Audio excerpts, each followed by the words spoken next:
అందరికీ నమస్కారము. ఈరోజు ఎండిరాయలు ములక్కాళ్ళ పులుసు చేస్తున్నాను.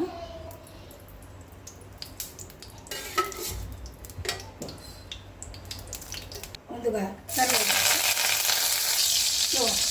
పచ్చిమిరపకాయ, ఉల్లిపాయ ముక్కలు, ఇప్పుడు కడిగి పెట్టుకున్న ఎండిరాయలు వేసుకోవాలి.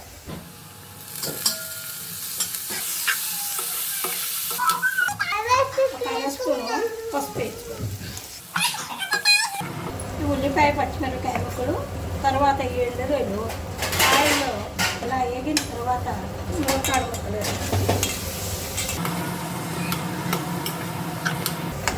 స్పూను కారం, చిన్న స్పూన్ కాబట్టి 2 స్పూన్లు సాల్ట్, ధనియాలు, కొద్దిగా జీలకర్ర పొడి వేసుకోవాలి.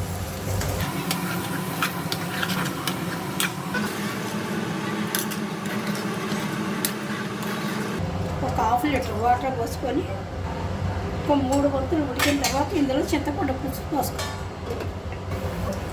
సో ఉడికింది, ఇప్పుడు చింతపండు పులుసు పోసుకోవాలి. వంతులు మరిగే వరకు ఉడికించుకోవాలి.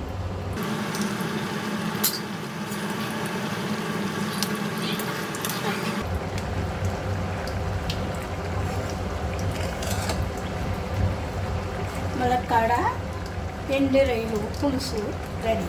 మీరు కూడా ఇలా ఒకసారి ప్రయత్నించండి, చాలా బాగుంటుంది.